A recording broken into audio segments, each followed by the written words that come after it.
السلام علیکم پیارے دوستوں اور بچوں، آج کی کہانی کا نام ہے آدمی پانی کا بلبلا ہے۔ شوکت بڑا ہی لالچی شخص تھا۔ ہر وقت دولت کمانے کی دھن اس کے سر پر سوار رہتی تھی اور اس کے لیے وہ ہر جائز اور ناجائز طریقے کو اپنانے کو تیار رہتا تھا۔ شوکت غیر ملکی کرنسی کا کاروبار کرتا تھا۔ ایک بار بازار میں ڈالر کے ریٹ کم ہوئے تو شوکت نے بہت سے ڈالرز خرید لیے۔ شوکت کا خیال تھا کہ ڈالرز کے ریٹ ایک دم سے چڑھیں گے، لہٰذا وہ کئی 100 ڈالرز خرید کر ڈالر کے ریٹ چڑھنے کا انتظار کرنے لگا۔ اتفاق کی بات ہے کہ ڈالر کے ریٹ چڑھنے کی بجائے مزید کم ہو گئے اور اسی طرح شوکت نے جو ڈالر مہنگے داموں خریدے تھے اس میں اسے بہت نقصان اٹھانا پڑا۔ بھائی شوکت، تم نے لالچ کیا ہی کیوں؟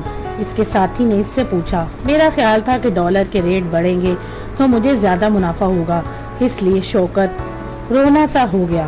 بھائی، لالچ کبھی نہیں کرنا چاہیے، پیسہ تو جتنا آئے کم لگتا ہے، آخر قناعت بھی تو کوئی چیز ہے، اور ویسے بھی آدمی پانی کا بلبلا ہے، اس کی زندگی کا کیا بھروسہ، آخر زیادہ دولت کما کر کیا کرو گے؟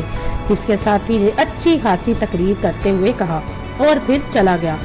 شوکت سوچ رہا تھا کہ وہ نہ لالچ کرتا اور نہ ہی اسے یہ دن دیکھنا پڑتا، مگر اب کیا ہو سکتا تھا، لالچ کرنے کی وجہ سے اسے بڑا بھاری نقصان اٹھانا پڑا۔ تو دوستو، اگر آپ کو یہ کہانی پسند آئے تو میرے چینل کو لائک اور سبسکرائب ضرور کیجیے گا۔